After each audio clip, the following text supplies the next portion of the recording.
Tuhan Yesus, kalau pada siang hari ini Tuhan, Engkau telah kumpulkan kami di gereja GPDI Jemaat Warga Mulia ya Tuhan. Tuhan berkatilah jemaat yang ada di sini, baik dari Bapak Gembala dan Ibu Deborah ya Tuhan, dan juga anak-anaknya dan semua pelayan di GPDI Warga Mulia ini Tuhan, baik dari pembawa pujian, worship leader, singer, dan juga pemusik ya Tuhan. Berkati segala pekerjaannya, rumah tangganya, keluarganya. Yang sakit Tuhan sembuhkan pada hari ini, yang terbeban Tuhan lepaskan, yang terbelenggu di dalam pikiran Tuhan lepaskan, berikan kemerdekaan kepada mereka Tuhan. Roh Kudus yang ada di dalam kami adalah roh yang tinggal tetap selama-lamanya Tuhan. Roh yang tidak tercemar oleh segala kekuatan apapun di dunia ini Bapak. Dan bahkan roh itulah yang mengguncangkan kekuatan di dunia ini Bapak. Dan roh itu ada bersama-sama dengan kami sekarang. Tuhan, persiapkanlah hati dan pikiran kami Tuhan. Kau jamah kami satu persatu, Kau persiapkan kami Tuhan, sehingga melalui akal budi kami, sehingga melalui roh kami dapat menerima kebenaran firman-Mu yang bersumber daripada Yesus Kristus, yang adalah Tuhan dan Allah kami sendiri ya Bapa. Di dalam nama Tuhan Yesus Kristus, inilah waktu-Mu Tuhan untuk memberitakan. Pakailah lidah dan bibirku ya Tuhan, untuk memberitakan kabar baik yang bersumber daripada Engkau saja Bapa. Di dalam nama Tuhan Yesus kami berdoa dan mengucap syukur. Haleluya. Amin. Silakan duduk Bapak Ibu. Terima kasih kepada pemimpin pujian dan juga pemain musik. Shalom. Perkenalkan, nama saya Yansu Hendra, biasa dipanggil Hendra. Saya datang dari Jakarta. Saya tinggal di Kelapa Gading Pak. Bapak saya Pak Hoksun, asli dari Kebon Baru, dekat Madato rumahnya. Di sini, di Madato. Nah, masih ada keluarga Papa juga di sini. Mungkin ada yang mengenal Cek Hoksin, Hoksui, Hoki. Nah, kenal? Tuh kenal tuh Pak. Nah, istri? Wow. Siapa? Ini Pek. Om? Ya. Om? Cim. Cim? Istri? Oksun kan Pek, Cim. Ini Oksun. Oh, Yohan ya, Mama Yohan ya. Mama Yohan. Oh, Mama Yohan, ya betul. Nah ini Papa tuh Pak. Ada. Maaf. Iya. Cim berarti. Reoni. Hari itu mulai buat Tuhan ya. Di dalam rumah ini ada ketemu dengan saudara. Bapak Ibu semua adalah saudara kami juga. Ya. Dan kami datang bersama dengan teman-teman dari Jamin Istri. Ada istri saya, ada Dina, ada Via, dan ada Caroline. Saya senang berada di tempat ini di GPDI Marga Mulia. Memang pada waktu setahun lalu saya terpanggil untuk memberitakan firman Tuhan. Dan pada waktu saya terpanggil, saya mempunyai seperti nazar, tetapi sebuah komitmen bahwa saya ingin sekali memberitakan kabar baik di Kebon Baru sini. Karena saya tahu di sini ada keluarga dari Papa dan bahkan banyak teman-teman yang beretnis Tionghoa atau Cina Benteng yang belum mengenal Tuhan Yesus sebagai Tuhan dan Juru Selamatnya. Dan pada hari ini kedua kali saya diberi kesempatan untuk memberitakan firman di tempat ini. Pertama di gereja sebelah di GKBJ, itu juga teman kita, saudara seiman, rekan sekerja Allah. Di dalam Tuhan Yesus Kristus kita semua bersaudara. Beri kemuliaan buat Tuhan. Saudara, siapa hari ini yang hidupnya merasa terus terbelenggu, tidak pernah lepas-lepas oleh ketakutan akan dosa? Siapa kita hari ini yang merasa kita hidup tidak layak untuk hadir beribadah kepada Tuhan, atau untuk kita untuk meminta atau berdoa kepada Tuhan Yesus karena kita merasa bahwa kita hidupnya najis, bahwa kita merasa hidup kita kotor, bahwa kita merasa hidup kita tidak suci? Ada Bapak Ibu yang merasa seperti itu? Nggak ada. Puji Tuhan. Ya, karena di sebelah di mana saya nggak tahu. Tapi ada orang-orang seperti itu yang merasa kok saya jatuh terus di dalam dosa. Dan ada kemungkinan bahkan teman-teman atau saudara-saudara bilang, kamu tuh nggak pantas lah jadi orang Kristen. Gaya hidupmu begini, gaya bicaramu begini, kamu nggak pantas. Bapak Ibu, saya hari ini mau memberitahu kabar baik bahwa Yesus datang ke dunia untuk memberikan kelepasan dan kemerdekaan 100% yang Bapak Ibu boleh terima dan Bapak Ibu boleh nikmati, bahwa Bapak Ibu telah dimerdekakan oleh Yesus Kristus di kayu salib. Beri kemuliaan untuk Tuhan. Dan beberapa hari lalu Bapak Ibu mungkin pernah mendengar ada orang yang mengejek salib. Dan mungkin juga ada yang menjawab lagi, katanya beliau adalah mantan dari hamba Tuhan, dari pendeta.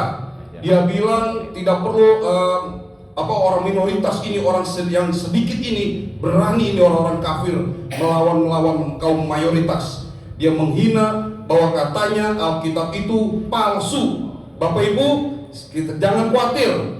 Tidak ada satu buku atau tidak ada satu kitab di dunia ini yang mengajarkan cinta tanpa syarat seperti yang terdapat di dalam Alkitab yang katanya palsu. Tidak pernah ada satu buku apapun atau tulisan apapun atau pernyataan dari agama apapun atau dari filsuf apapun, siapapun yang menyatakan manusia yang begitu degil, yang begitu rusak dicari, dikasih Allah dan ditebus dengan hidupnya sendiri. Nah saudara, kalau kita buka di dalam Matius pasal yang pertama, ayat yang pertama, saya mulai pemberitaan firman yang dimana saya percaya bersumber dari Alkitab, yaitu adalah firman Allah itu sendiri yang telah menjadi manusia. Nah dikatakan di dalam Matius pasal pertama di dalam bahasa Indonesia ditulis, inilah silsilah Yesus Kristus, anak Daud, anak Abraham. Di dalam Matius 1 ayat pertama dikatakan, inilah silsilah Yesus Kristus, anak Daud, anak Abraham. Bapak Ibu yang terkasih, kitab pertama dari Injil Sinoptik, kitab pertama dari kitab Injil Matius, Markus, Lukas, Yohanes. Dari kitab pertama Matius, pasal pertama sudah datang kabar bahagia ini Bapak Ibu. Bahwa kabar bahagianya bukan menuliskan Yesus sebagai silsilah Yesus sebagai anak Daud, anak Abraham, tetapi di dalam bahasa asli ditulis Ditulisnya bukan inilah silsilah Bapak Ibu, tetapi inilah buku. Saya kebetulan tidak bawa Alkitab yang buku karena saya matanya agak minus, jadi saya pakai Alkitab elektronik, jadi saya bisa perbesar hurufnya. Jadi kurang lebih Matius menuliskan begini Bapak Ibu. Dia kasih tahu bahwa Yesus yang lahir sebagai manusia itu, firman yang menjadi manusia itu ditulis, itulah the Biblos, buku yang Bapak Ibu bawa itu, buku itu Pak, bisa diangkat bukunya Pak. Nah itulah buku yang bersumber daripada Yesus Kristus. Buku itu yang dituduh palsu. Buku itu yang membuat orang Kristen hari ini terguncang bahwa katanya buku itu dipalsukan. Saya mau kasih tahu, kabar gembira datang dari Matius 1.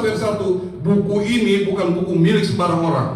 Sudah dibuktikan beribu-ribu tahun, 2000 tahun, mungkin 1000 tahun lebih, 1700 lebih. Buku ini pernah dianiaya, dibakar, diinjak-injak, dihina, dihujat, dikritik dengan orang-orang pintar. Buku ini tetap berdiri karena Yesus pemiliknya berjanji, lebih mudah langit dan bumi ini lenyap daripada buku ini ditiadakan. Beri kemuliaan buat Tuhan, bahwa pada hari ini kabar gembira, kabar bahagia, kabar sukacita yang Bapak Ibu terima berasal daripada siapa? Daripada Tuhan Yesus Kristus yang menjamin bahwa firman-Nya tidak mungkin berlalu, lebih mudah langit bumi ini lenyap daripada firman yang ditiadakan. Haleluya. Saudara, pada pagi hari ini, siang hari ini, saya beri judul khotbah saya dengan judul Kasih Allah bagi orang berdosa. Kasih Allah bagi orang berdosa, saya ambil dari kitab Kejadian pasal 6 ayat yang ke-5 sampai dengan ayat ke-8. Kita baca bergantian ya Bapak Ibu ya. Kejadian pasal 6 ayat 5 sampai ke-8. Saya baca yang pertama, Bapak Ibu yang selanjutnya ya, kita bergantian. Demikian firman Tuhan. Ketika dilihat Tuhan bahwa kejahatan manusia besar di bumi dan bahwa segala kecenderungan hatinya selalu membuahkan kejahatan semata-mata.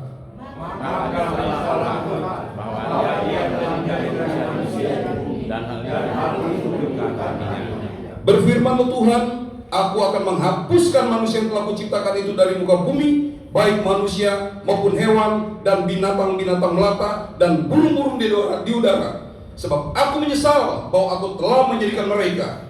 Ayat 8. Oke, terpujilah Tuhan. Bapak Ibu, saya beri judul Kasih Allah kepada orang berdosa. Kalau kita membaca kisah tentang Nuh, bahwa kita pernah tahu ribuan tahun yang lalu diprediksi bahwa terjadi banjir yang besar. Mungkin beberapa ratus tahun yang lalu terjadi Krakatau, meletus, erupsi, menghabiskan beberapa kampung di sekitar Mauk Tanjung Kait ini. Karang Serang, Keramat, tenggelam. Ada lagu Gambang Kromong ya kan?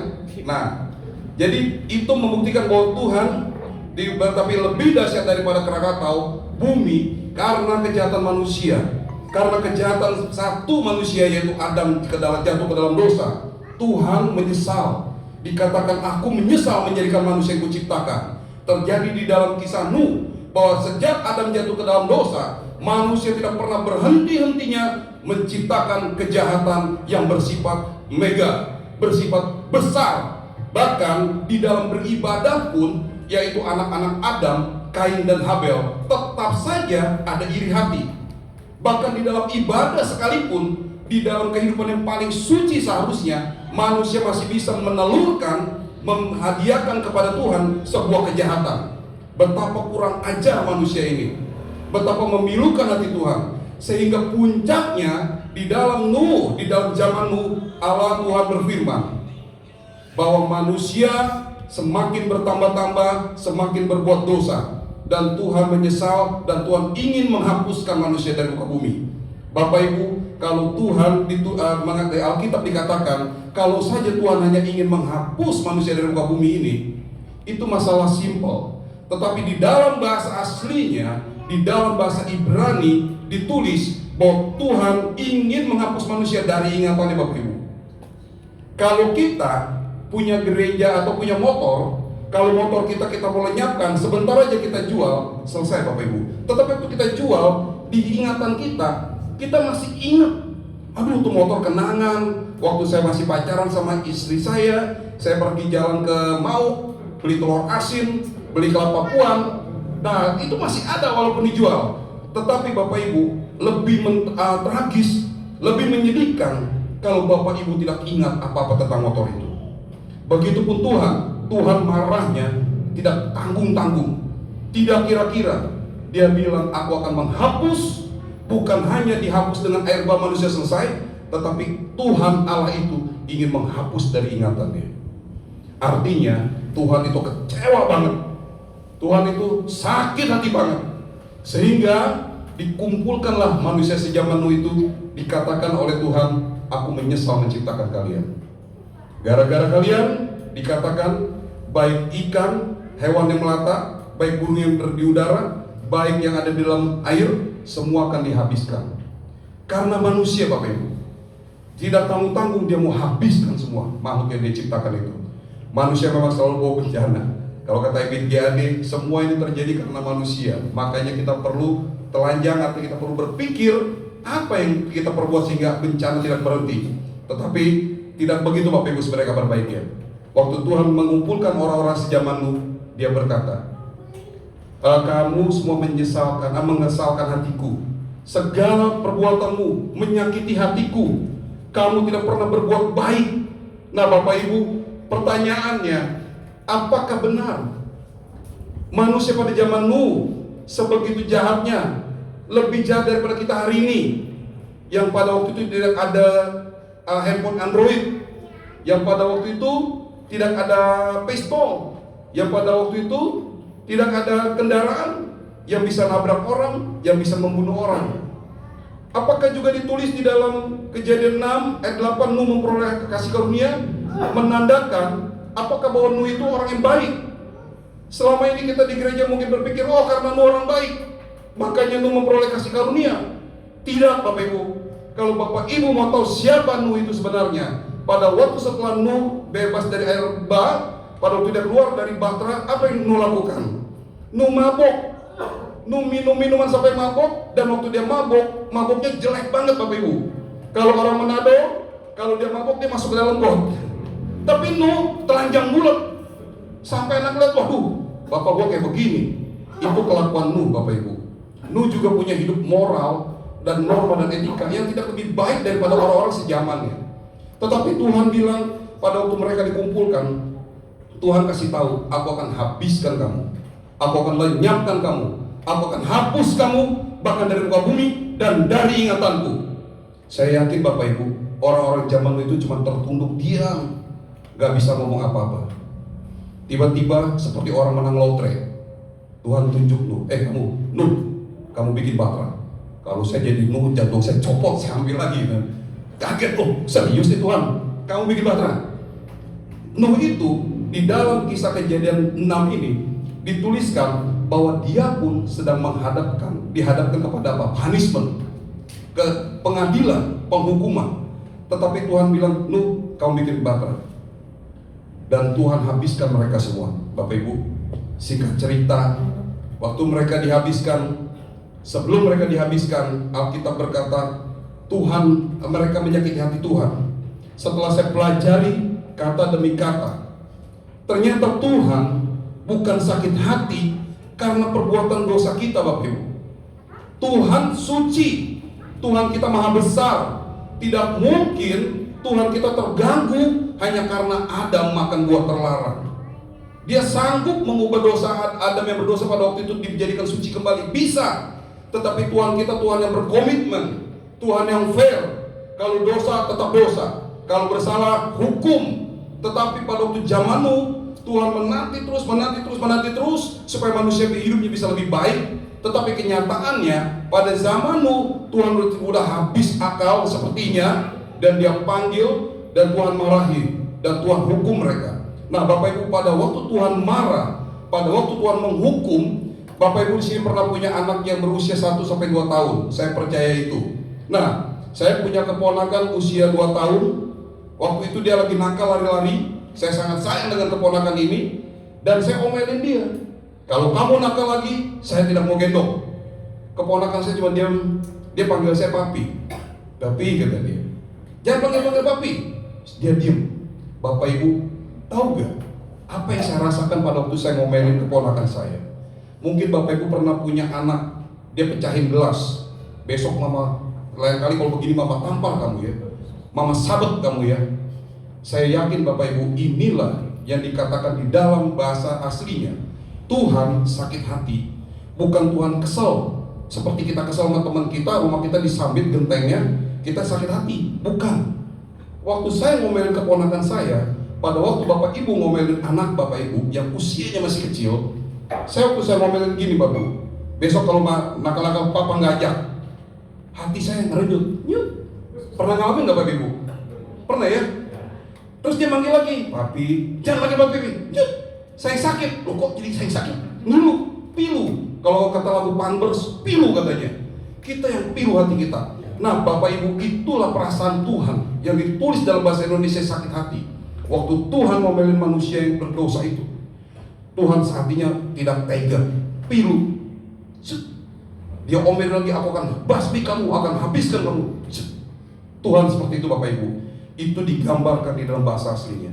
Dan Tuhan mau hapus dari pikirannya dia, dari ingatannya dia. Dan singkat kata, Tuhan menyesal. Tuhan bilang apapun yang manusia perbuat mulai hari ini, baik itu kelakuannya tidak pernah bisa baik, dia itu selalu berbuat jahat. Karena di dalam pikiran manusia, sejak Adam jatuh ke dalam dosa, semua pikiran manusia sudah dibungkus oleh suatu dosa. Dosa itu sedang membungkus pikiran manusia dan terus membuat manusia kecenderungannya untuk berbuat salah Bapak Ibu. Berbuat salah. Contoh, berapa banyak murid Yesus yang hidup dengan Yesus, tidur bersama, makan bersama, berjalan bersama, tetap aja mengkhianati Yesus, tetap aja menyangkal Yesus. Bagaimana dengan kita hari ini yang tidak melihat secara fisik Yesus itu seperti apa? Kita pasti merasa, aduh, saya kok udah baru pulang dari gereja, begitu keluar bawa motor, saya sudah maki-maki orang. Begitu sampai rumah, ketemu istri ngejengkelin, udah maki-maki, bentak-bentak. Bagaimana saya menjadi orang Kristen? Nah Bapak Ibu, ditulis di sana, sekalipun manusia seperti itu.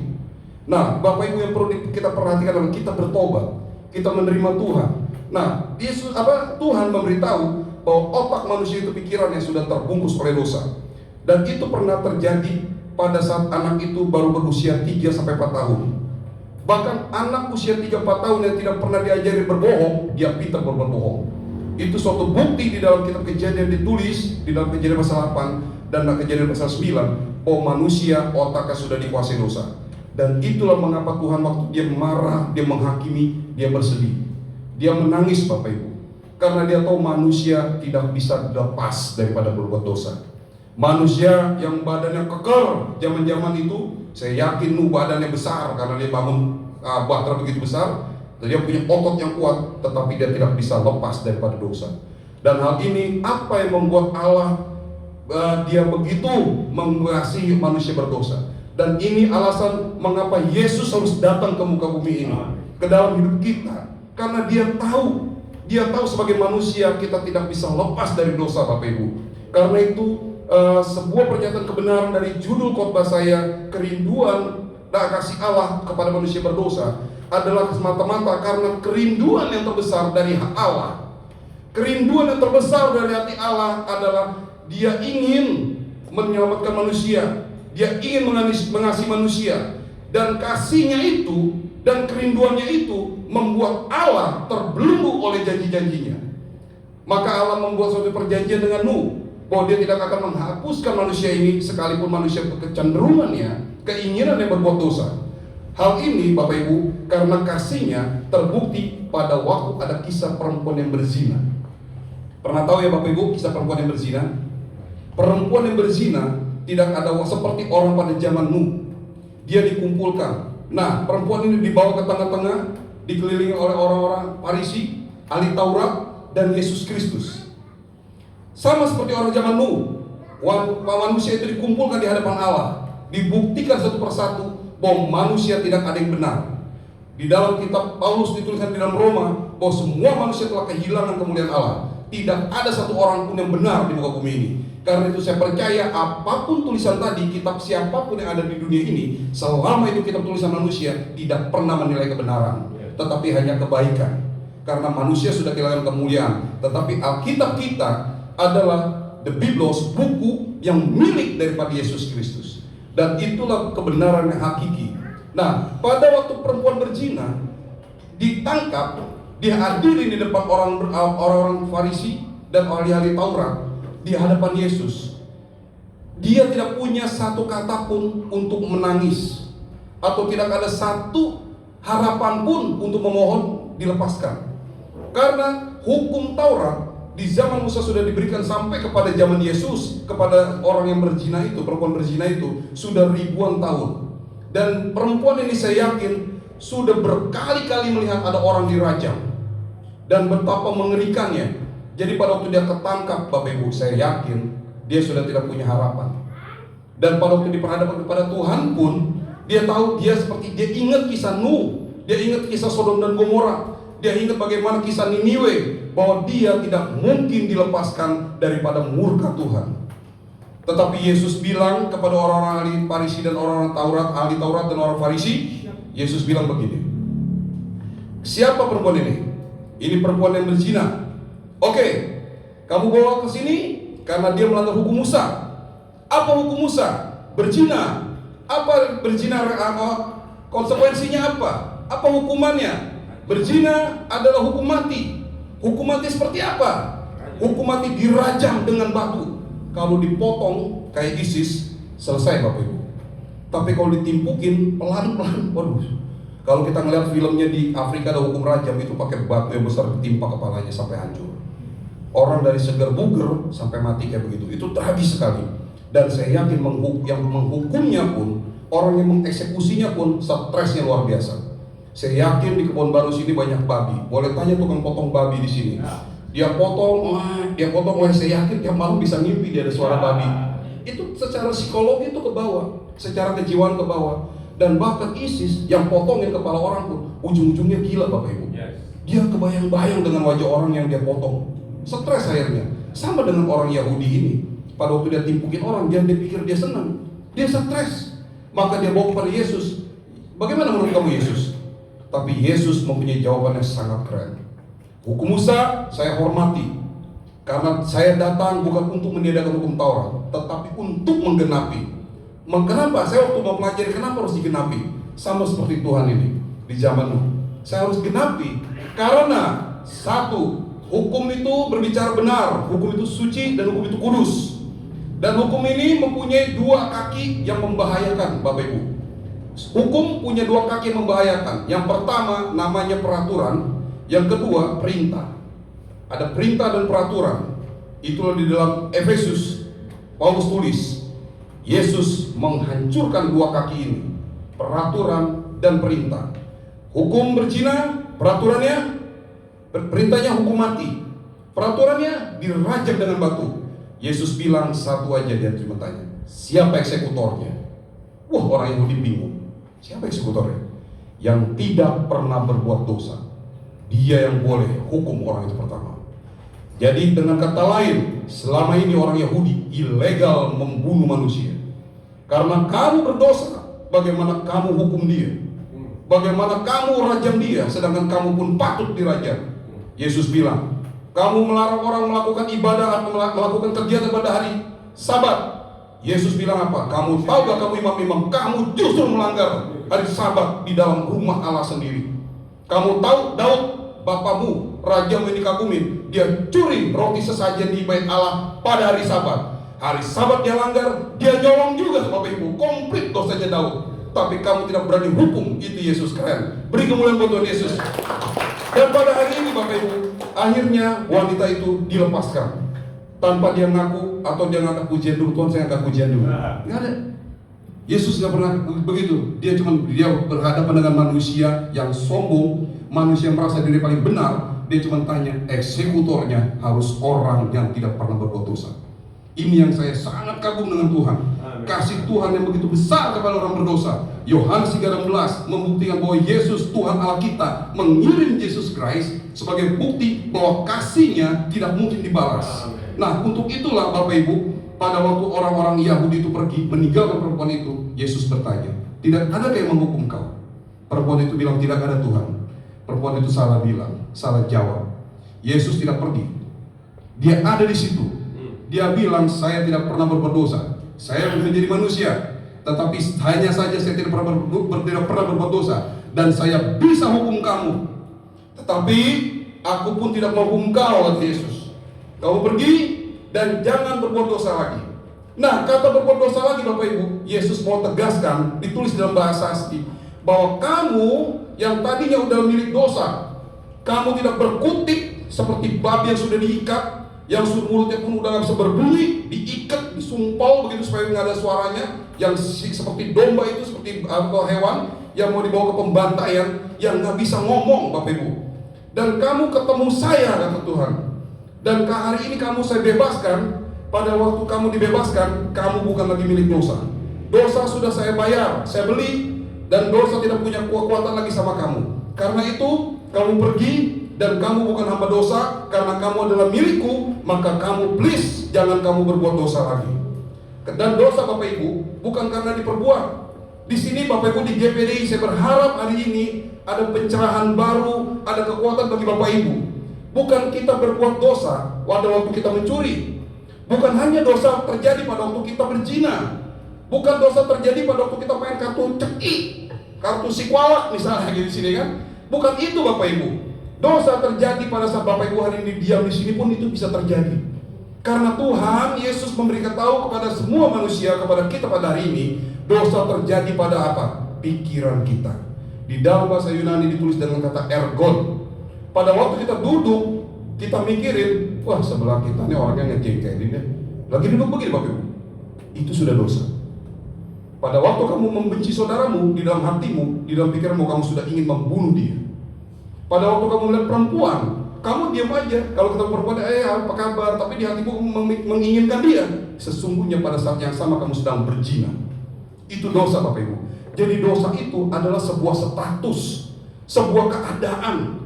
Bahkan Bapak Ibu sedang tidak mencuri pun, sedang diam pun, tapi Bapak ingin kepada harta orang itu sudah terjadi pencurian di mata Tuhan.